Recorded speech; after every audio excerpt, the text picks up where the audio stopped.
El buscador es lo buscado, por Ramesh Balsekar. Las palabras y su realización. Era una mañana en la que Maharaj tal vez sentía un poco más de lo habitual su debilidad física. Podían advertirse con claridad los efectos inexorables de la terrible enfermedad en su cuerpo, pese a su espíritu indomable. Parecía frágil y exhausto. Se sentó en el lugar de siempre, muy quieto, casi inmóvil y completamente ajeno al dolor que seguramente era muy intenso. Entonces comenzó a hablar muy quedo, de manera muy suave. Uno tenía que concentrarse mucho para captar sus palabras. Lo que ven, dijo, como mi presencia en tanto fenómeno, significa mi ausencia como noumeno.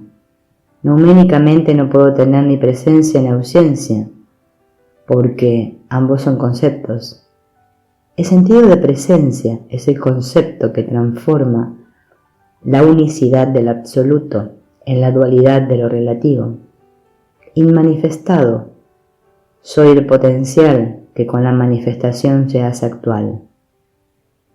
Me pregunto si estas palabras en verdad les dicen algo o son meras palabras. Yo no dudo desde luego de su sinceridad.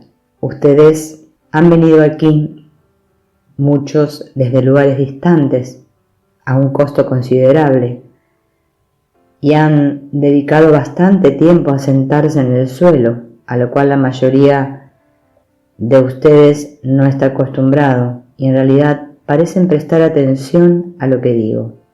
Pero deben entender que a menos que haya un tipo particular de receptividad, las palabras solo podrán lograr un limitado propósito.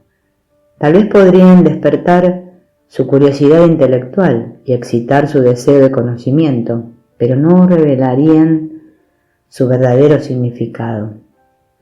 Ahora bien, ¿en qué consiste este tipo especial de receptividad?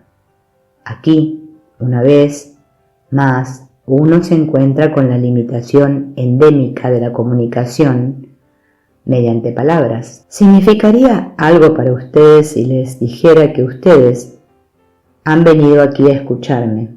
Pero deben escucharme teniendo como fundamento que ustedes son del todo ilusorios, que no existe en realidad en ustedes que pueda atender a mis palabras y obtener un beneficio.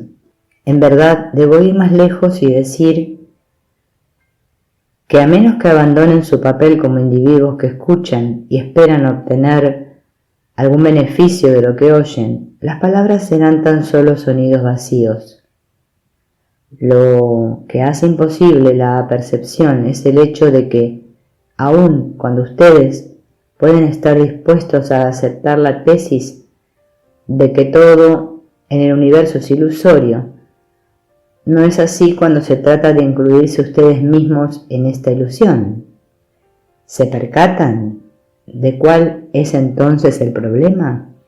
O sea, se trata más de una broma que de un problema.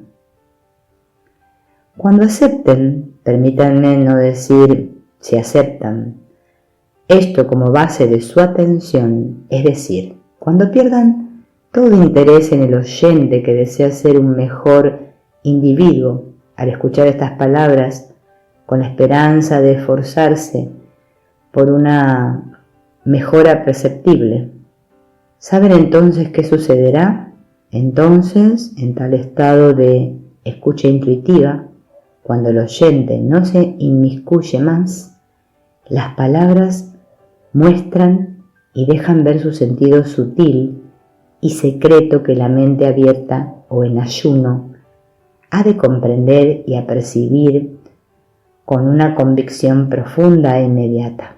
Entonces, las palabras habrán al menos logrado su propósito limitado. Cuando el oyente permanece en un estado de suspensión sin tomar parte en el acto de escuchar como tal, en realidad lo que sucede es que la mente relativa, dividida, contiene de manera automática su tendencia natural a meterse en continuo proceso de objetivación.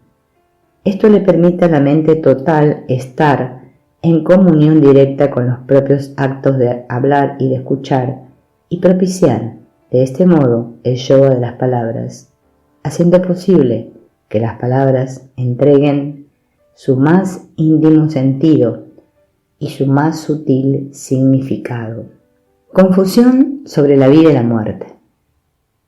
Desde que se supo que Maharaj padecía de cáncer en la garganta, más y más gente comenzó a ir a verlo, llegando ahí incluso personas que en otras circunstancias tal vez no lo habrían hecho. Muchas de ellas parecían en verdad preocupadas. Muchas también expresaron su asombro de que pese a la fatal enfermedad, Maharaj estuviese alegre y parlanchín, como de costumbre, aunque se le veía pálido y débil. Cierta tarde, en que la gente en torno suyo parecía triste y afligida, Maharaj comenzó a hablar acerca de la vida y la muerte. Si tan solo pudiesen apercibir cuál es en realidad la situación, ustedes también, al igual que yo, dejarían de preocuparse de la vida y la muerte. No existe, de hecho, diferencia alguna entre las dos. ¿Acaso no estaban muertos antes de nacer? ¿Qué es la oscuridad sino la ausencia de luz? ¿Qué es la muerte sino la ausencia de vida? ¿Acaso no estaban muertos antes de nacer? ¿Qué es la oscuridad sino la ausencia de luz? ¿Qué es la muerte sino la ausencia de vida? Y más importante, ¿acaso la vida no es tan solo la ausencia de la muerte? La vida comienza como una imagen en la conciencia, y a la extinción de esa imagen es a lo que le llamamos muerte.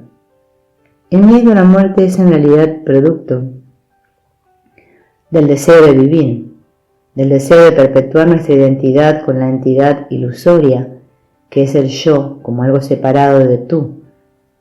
Quienes conocen la realidad saben también de la falsedad de la vida y de la muerte.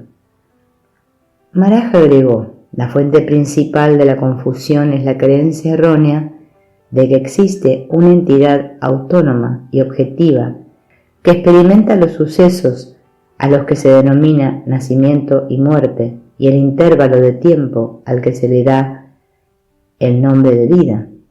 En realidad todos ellos son tan solo imágenes conceptuales en la conciencia, que tienen tanta sustancia como las imágenes en un sueño o en una pantalla de televisión. Intenten comprender lo que son los fenómenos, todos y cada uno de ellos, solo apariencias en la conciencia. ¿Quién las percibe? La conciencia misma, por medio del mecanismo del doble concepto de espacio y tiempo, sin los cuales las apariciones no tendrían una forma perceptible y no podrían ser conocidas. La cognición misma tiene lugar gracias a una división de la mente, siendo ésta el contenido de la conciencia, en sujeto y objeto, y a través del proceso de razonamiento y selección basado en la dualidad de los opuestos interdependientes, amor y odio, felicidad y desdicha, pecado y mérito, etc. Una vez que este proceso se observa en forma justa, es fácil comprender que no puede existir ningún individuo real que nazca, viva o muera. Existe una manifestación, una apariencia en la conciencia a la que normalmente se le conoce como nacer, una ilusión en el espacio.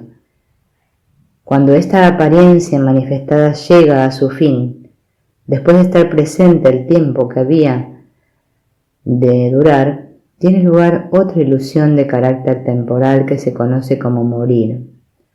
Este proceso tan simple no puede ser percibido como lo que es, en tanto persistirá la idea de que alguien vive la vida y de que alguien muere la muerte.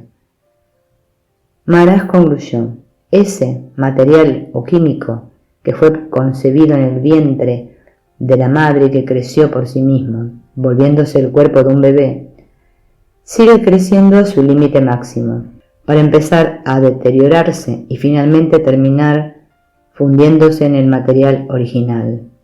El aliento abandona el cuerpo y se mezcla con el aire exterior. La conciencia interna se funde con la conciencia impersonal y el proceso de ese suceso particular se termina. Lo que somos no nace, vive ni muere.